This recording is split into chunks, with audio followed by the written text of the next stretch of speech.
नमस्कार. देशोन्नतीचा विशेष कार्यक्रम बेनकाब खाकी की कहाणी खाकी की जुबानीमध्ये मी धवल आपलं स्वागत करतो. आज आपल्या सोबत आहेत वरिष्ठ पोलीस निरीक्षक मनीष ठाकरे सर. एकंदरीतच त्यांच्यासोबत आपण जाणून घेऊया की त्यांचा लहानपणीपासूनचा आत्तापर्यंत वरिष्ठ पोलीस निरीक्षकाचा जो अनुभव होता तो कसा होता, नेमकं बालपण कसं होतं, कसे आव्हानं आले होते, सगळ्या व्हिडिओच्या माध्यमातून आपण त्यांच्यासोबत चर्चा करूयात. सर, देशोन्नतीमध्ये आपलं खूप खूप स्वागत. खूप नमस्कार. जय हिंद, जय महाराष्ट्र. सर, आज एक वरिष्ठ पोलीस निरीक्षक या पदावरती आता आपण एक फार महत्त्वाचं आणि एक जबाबदारीचं पद आहे. लहानपणीपासून ते आत्तापर्यंतचा आपला एकंदरीत प्रवास कसा होता? प्रवास तर फार चांगला होता, कारण की माझी आई शिक्षिका होती जिल्हा परिषदमध्ये. माझं 1ली ते 4थीपर्यंत शिक्षण हे जिल्हा परिषदमध्ये झालं. त्यानंतर 4थीपासून तर 10वीपर्यंत शिक्षण हे गणेशदास राठी अमरावती, म्हणजे जिल्हा परिषदपेक्षा थोडी चांगली शाळा घराजवळची, तिथे झालं. त्या दरम्यानच माझ्या मोहल्ल्यातले किंवा गल्लीतले 4-5 जणांच्या मर्डरमध्ये ते आरोपी अटक झाले होते. त्यानंतर आईनं असं ठरवलं की बा हे आपल्याला गल्ली सोडून दुसरीकडे घर घ्यायचं. मग दुसरीकडे आम्ही राहायला गेलो. मग मी माझं BSc ॲग्रिकल्चर केलं आणि जॉब सॅच्युरेशन होतं, म्हणजे रिॲलिटी आहे, ते जे फॅक्ट आहे ते सांगेल. जॉब सॅच्युरेशन होतं. कंपनीमध्ये एक इंटरव्ह्यू दिला होता ॲग्रिकल्चरचे आणि इकडं माझं सिलेक्शन झालं. त्यामुळे मी ॲज अ सब इन्स्पेक्टर म्हणून या खात्यात, पोलीस खात्यामध्ये रुजू झालो. बरं, 95ला. आपण जसं म्हणतो की लहानपणीपासून बघा आत्ताची जनरेशन म्हणा किंवा जी युवा पिढी असते किंवा लहान पोरं जे असतात 3री 4थीतले म्हणा, 5वीतले, 1ली 2री, ते लहानपणीपासून काहीतरी ते स्वप्न बघतात.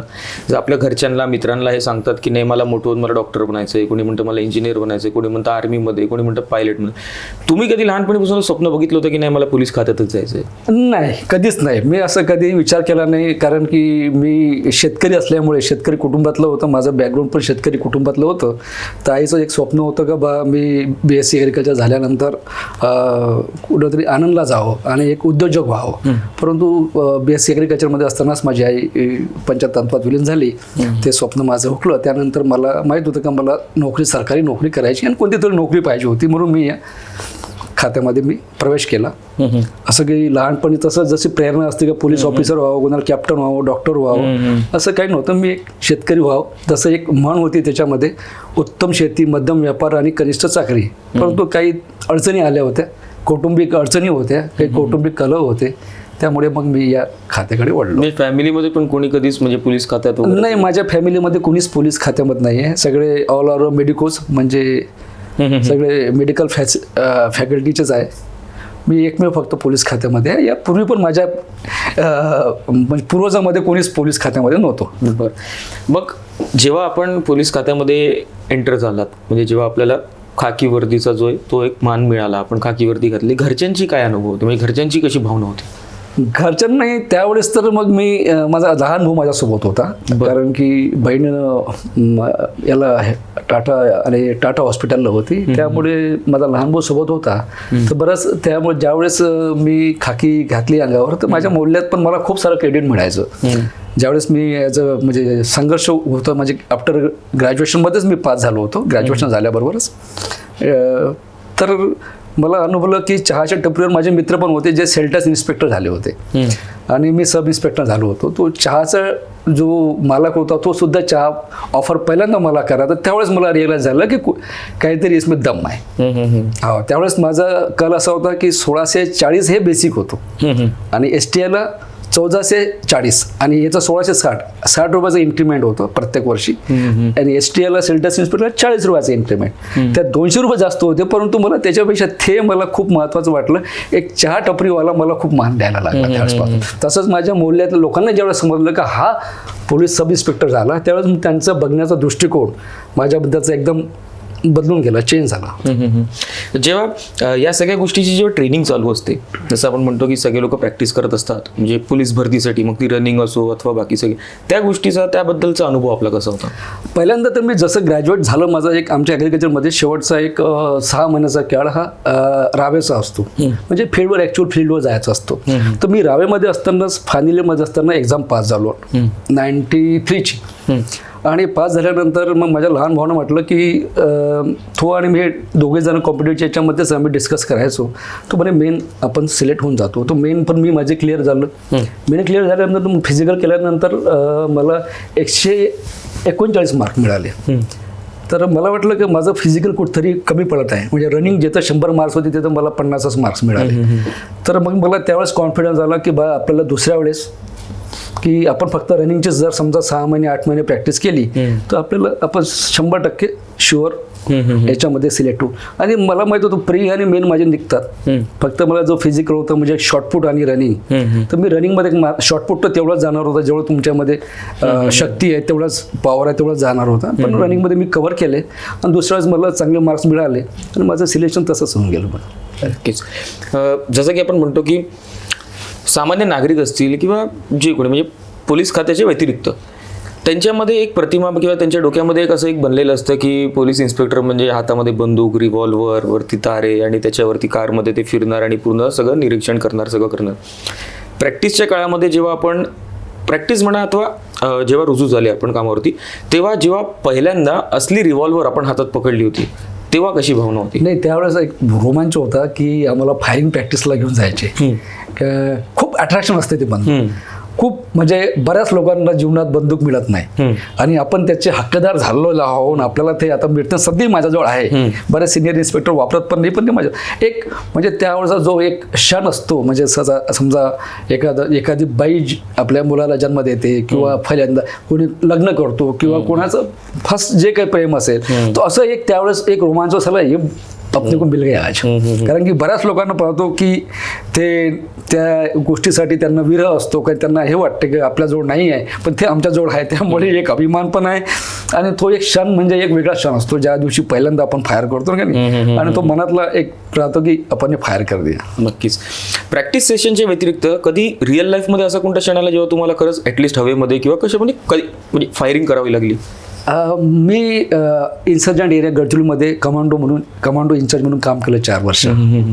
तिथे क्रॅक 60 नावाचं एक हे आहे, C60 कमांडोज म्हणतात. आणि that time I was recommended for president gallantry award.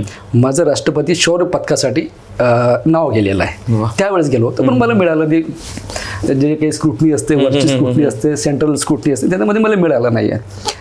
तो त्याच्यामध्ये खूप मोठा एक इन्सिडन्स आहे की माझ्याजवळ फक्त 7 कमांडो होते आणि मी 8वा ॲज अ कमांडर म्हणून, आणि माझी गाडी ब्लास्ट झाली आणि पायात अजूनही हे आहे रोड.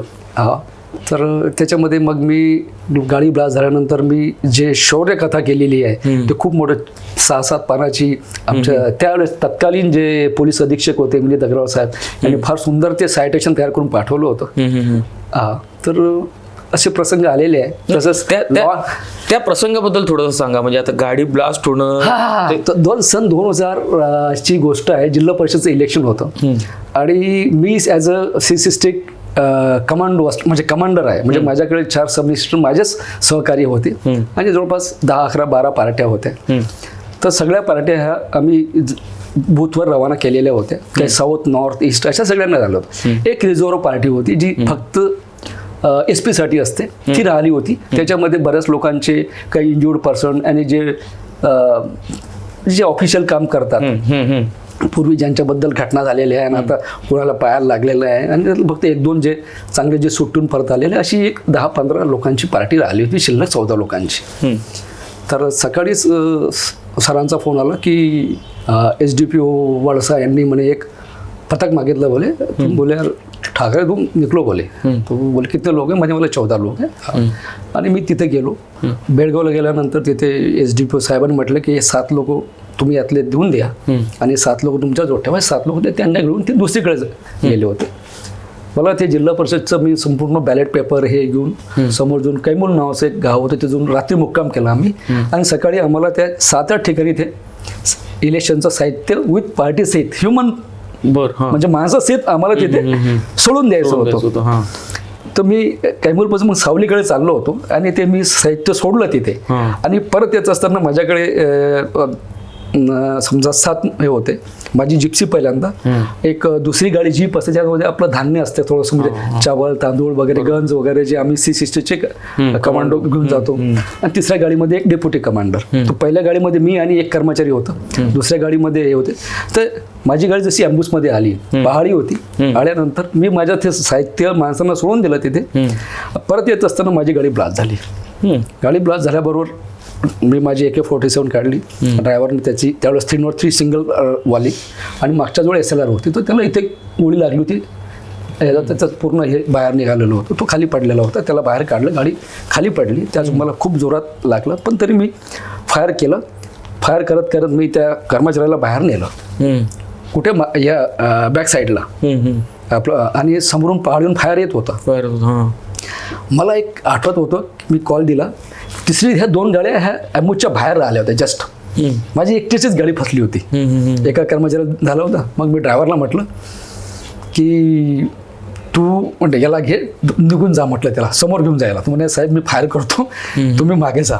मागच्या साईडला मला माहीत होतं की मागच्या गाडीमध्ये GF आहे, ग्रेनेड फायर असते की नाही, GF रायफलचं ग्रेनेड फायर होतं. मला माहीत होतं त्याचं 2 महिन्यापूर्वी आम्ही म्हणजे जे आउट ऑफ डेट झाले होते त्याचं बटवर जाऊन प्रात्यक्षिक केलं होतं, तर बरेच फुटले नव्हते. अच्छा. तर मी दुसरी मॅगझिन काढली आणि खूप मोठं फायर करत करत सेकंड गाडीपर्यंत आलो, एक ब्रश फायर करत, बस 7 सेकंदाचा, आणि धावत जाऊन सेकंड गाडीवर आलो. तिथं राठोड नावाचा एक कर्मचारी होता, प्रकाश राठोड, मला अजूनही नाव आठवते. त्याजवळ तो सिंगल राऊंड फायर करत होता. मग म्हटलं हे GF आहे. मग त्याचं एक ग्रेनेड घेतला आणि गजानन महाराजाचं ॲक्च्युअली नाव घेतलं. पाहिलं जागा, मला माहीत होतं 2 महिन्यापूर्वी याचं किती फुटणार यातलं आणि किती नाही फुटणार. टाकला आणि झाड वगैरे बघितलं मी, त्या झाडाच्या याच्यातून ते बनवून एक फायर केला. तो त्यांच्या भरपूर मागे जाऊन पडला. म्हणजे तो, कारण की असंही फायर करू शकत नव्हतं, तसं नाही, कारण की तिथं सगळ्या झाडं पहाडे असल्यामुळे तो, नाही तर आमच्यावर पण सुद्धा पडू शकला असता तो ग्रेनेड. तो तिकडे पडल्यानंतर त्यांचा फायर एकदम रिट्रीट झाला. मी तिसऱ्या गाडीवाल्याला कॉल दिला, मंगेश कमांडर होता, Mangesh Gawade, deputy commander as मी आता CCTV इंचार्जला मी कमांडर झालो. मी त्याला म्हटलं की तू समोर येऊन जा गाडी घेऊन. तो म्हणे नाही सर, मी इकडून कव्हर करतो, कारण की एक त्यांना ते दिसत आहे म्हणे, त्यांना फायर ते व्यवस्थित म्हणे आमचं फायर सुरू आहे. ते 3 लोक होते ते. मग मी काय केलं की माझी गाडी तर पूर्णपणे जवळपास 104 का 106 फायर त्या झाल्या होत्या गाडी. मी त्या मंगेशची गाडी मॉडेलची गाडी होती ती गाडी घेतली, पुन्हा मॅगझिन बदलवली, एक फायर करत पुन्हा पहिल्या स्पॉटवर आलो जिथे माझा कर्मचारी पडला होता. मग त्याला अंदर गाडीत टाकलं ड्रायव्हरच्या मदतीने. ड्रायव्हरला म्हटलं तू पुन्हा घेऊन जा. ड्रायव्हर म्हणे सर मी एक फायर करतो, तुम्ही समोर यायला घेऊन जा म्हणे. 1 किलोमीटर मला माहिती आहे कुठून, मला त्या एरियाचं टेरेनचं माहिती होती. 1 किलोमीटरवर एक छोटंसं गाव होतं, तिथं आशा वर्कर असतात आपल्या जनते, छोटे छोटे गाव आहे. त्या कर्मचाऱ्याला बाहेर ठेवलं, तर दुपट्टा, ते काळा दुपट्टा वगैरे बांधलं, इथून सगळं रक्त पडत होतं, ब्लड जाण्याची याने शक्यता हे असल्यामुळे मला वाटलं की याला लवकरात लवकर आपल्याला शिफ्ट करायचं आहे. मग एका हातामध्ये स्टेरिंग ठेवलं आणि एका हातामध्ये AK-47, 2 फायर करत करत 1 किलोमीटर गेलो. त्या गाडी त्या आशा वर्कर जे असतात अंगणवाडी सेविका वगैरे, त्यांच्या घरासमोर उभी केली. त्यांचे पती बाहेरच होते. त्यांना म्हटलं, त्याच्या मदतीने त्याला बाहेर काढलं. आशा वर्करला म्हटलं पटकन बोलवा. त्यांनी तिथपर्यंत हे सुरू केलं. तिथपर्यंत वायरलेसवर कॉल वगैरे जाणं सुरू, म्हणजे मदतीची आहे सुरू. तीच गाडी घेऊन मी परत आपल्या स्पॉटवर आलो. आल्यानंतर मग त्यांचं रिट्रीट होणं सुरू झालं होतं, मागे पडणं त्यांचं सुरू, कारण की एक तो ग्रेनेड फायर झाला. ते त्यांना वाटलं की त्यांना ज्यावेळेस 2 वर्षांनंतर त्यावेळेस केलं, ज्यावेळेस उपाध्याय साहेब होते भंडारा SP, त्यांनी त्यातला जो डिव्हिजनल कमिटी असतो मेंबर, डिव्हिजनल कमिटी सेक्रेटरी करण, त्याला हे इंट्रोगेशन केलं होतं. त्या इंट्रोगेशनमध्ये आलं की समोरचा गाडीचा जो कमांडो होता त्यानं जो ब्रश फायर करत नेला, तो सगळा ब्रश फायरमुळे आम्ही प्रेशराईज झालो होतो त्यावेळेस. तो ब्रश फायर इतका जोरदार केला होता की त्यांच्या जवळपास तो टिकटिक लागला कुठेतरी. तो मी परत आलो. परत आल्यानंतर त्यांचं एक सिंगल राऊंड फायर होता. 5 मिनिटांनंतर बंद झाल्यानंतर मग आम्ही आमचं सगळं बघितलं, ॲम्युनिशन किती आहे काय आहे. आणि नंतर तिथपर्यंत आता आम्हालाही खूप सारा कॉन्फिडन्स येऊन गेला, सगळेजण आम्ही एकच झालो. मग खूप सारे जवळपास 2 तासांनी खूप साऱ्या पार्ट्या आल्या. गोंदियातली पण एक पार्टी आली, जवळपास चिचखेडची. हे जे माझे 7 कमांडो गेले होते साहेबांसोबत, ते असे बरेच आले. त्यामुळे भरपूर स्टाफ सर्चिंग केलं. त्यांचे पिट्टूज, काही लिटरेचर, काही IDs असतात, एक्सक्लुझिव्ह IDs, जिलेटिन डेटोनेटर, काही रेडिओज आणि पॉम्पलेट, वॉटर बॉटल्स, टिफिन्स असे साहित्य मिळालं. हां, नाही तर जसं आपण सांगितलं की गडचिरोलीचा किस्सा आहे आणि आपण जसं बघितलं म्हणजे जे फायर करणारे होते हे गडचिरोली म्हणजे हे नक्षलवादी होते. नक्षलवादी. मग मला एक सांगा, आपण गडचिरोलीमध्ये एवढ्या वेळ कार्यरत होता आणि आपण एवढा भयंकर अनुभव पण सांगितला की गाडी ब्लास्ट झाली, 106 फायरिंग गाडीवरती झाले, कर्मचाऱ्याला दुखापत झाली. हे नक्षलवाद्यांची नेमकी मागणी काय असते? का बरं एवढं आक्रमकरित्या ते पोलीस कर्मचाऱ्यांवरती किंवा सरकारवरती फायर करतात? The power flows from the barrel of gun, not on they believe on gun, not on ballot. Ballot paper त्यांना नाही पाहिजे. बरोबर आहे. तुम्ही माओची क्रांती बघितली किंवा रशियाची क्रांती बघितलेली आहे का? त्यांचं म्हणजे नक्षलवाद म्हणजे समाजवादाचा टोकाचा प्रकार. समाजवादाचा टोकाचा प्रकार. त्यांना बॅलेटवर विश्वास नाही आहे, बुलेटवर आहे. The power flows from the barrel of gun. आणि गन कोणाजवळ आहे?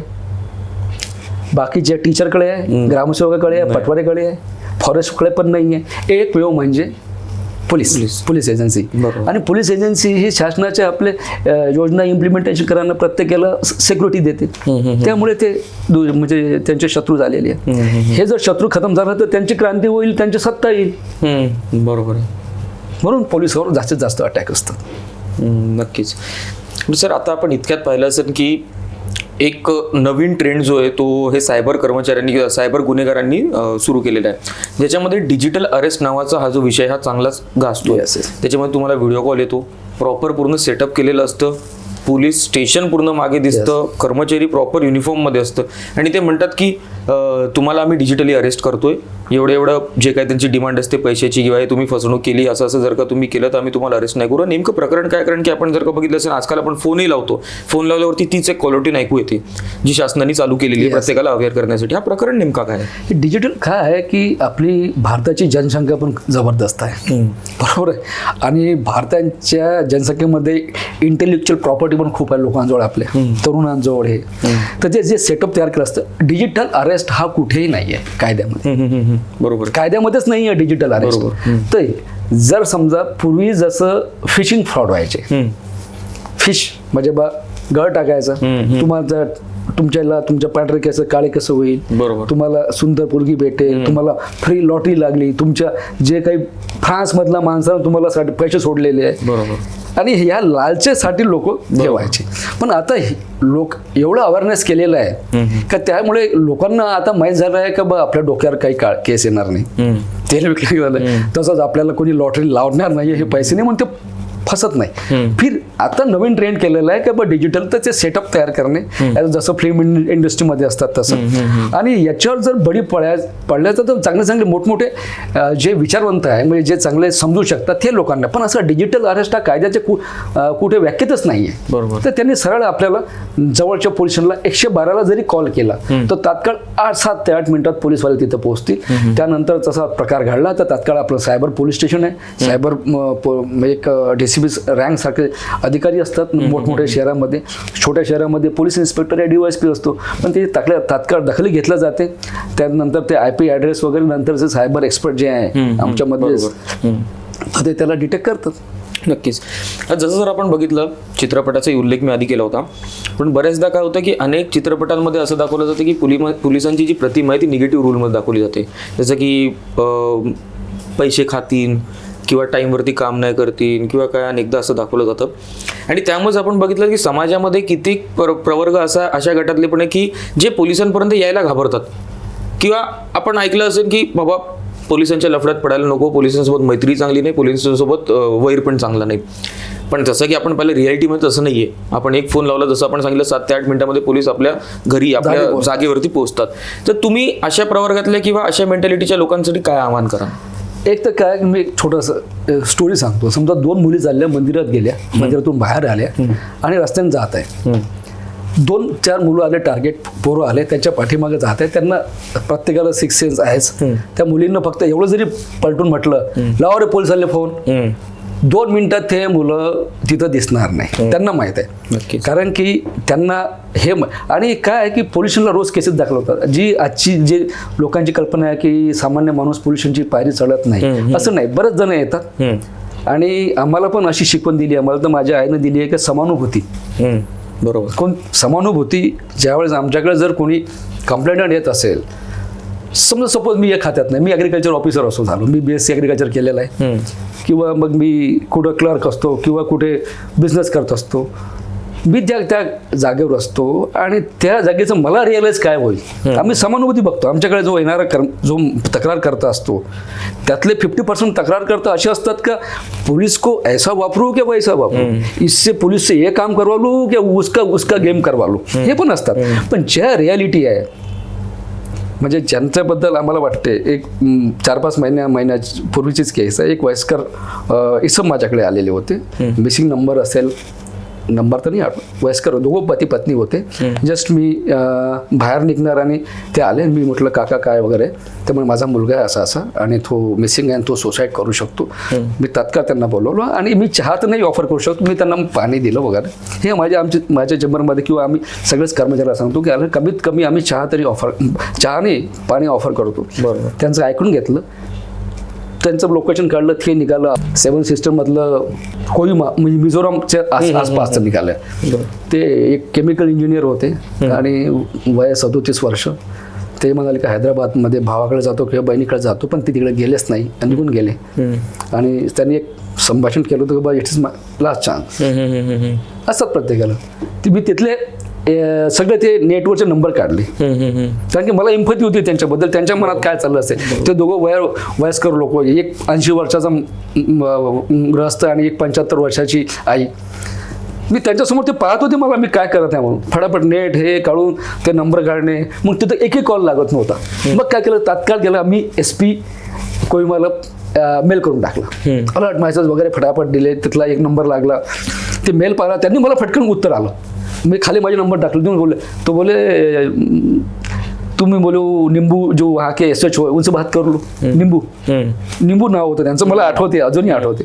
मग मी त्यांच्याशी बोललो की बोला सर ऐसा ऐसा सीरियल केस है और आपके पास में बोले हम 10 मिनट में उनको लेके आ जाते. और मी त्यांना हे सांगितलं की ST अशी आहे की यांच्यावर लक्ष ठेवा.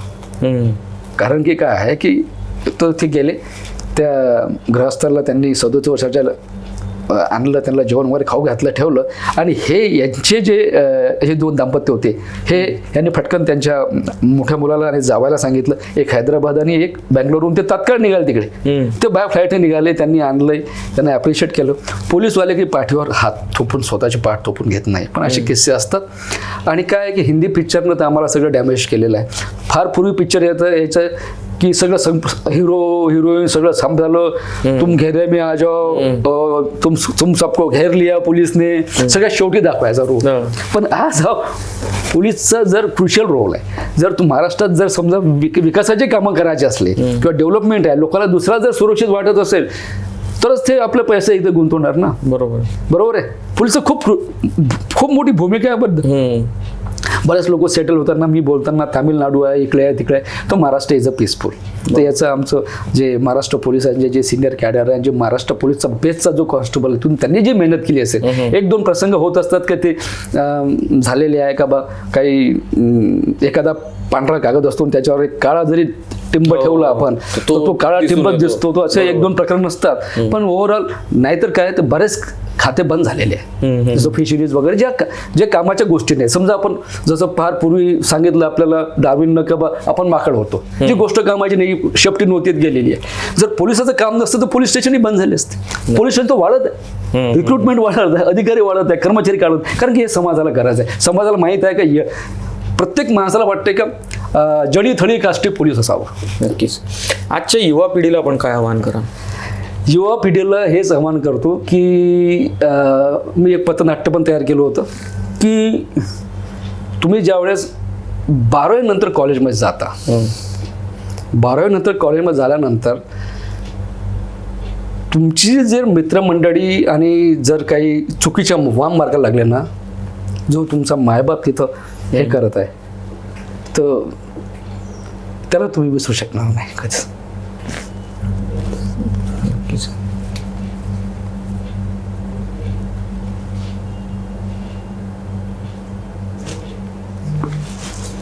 ठीक आहे सर, आपण आपला मौल्यवान वेळ दिल्याबद्दल खूप खूप धन्यवाद. तर हे होते आपल्यासोबत वरिष्ठ पोलीस निरीक्षक मनीष ठाकरे सर. आणि आपण जसं की त्यांचा एक किस्सा ऐकला गडचिरोलीचा, तब्बल 106 गोळ्या जे त्यांच्या गाडीवरती फायर केले होते, त्यांची गाडी ब्लास्ट झाली होती आणि एवढ्या सगळ्या प्रसंगामध्ये देखील त्यांनी एक महत्त्वाची भूमिका निभावली होती. हा किस्सा आपल्याला कसा वाटला, एकंदरीतच इंटरव्ह्यू आपल्याला कसा वाटला, नक्कीच कमेंट्स बॉक्समध्ये आम्हाला कळवा. असेच पॉडकास्ट आणि असेच अनुभव घेऊन आम्ही तुमच्यासमोर येत राहू. तोपर्यंत पाहत राहा देशोन्नती. धन्यवाद. जय हिंद, जय महाराष्ट्र.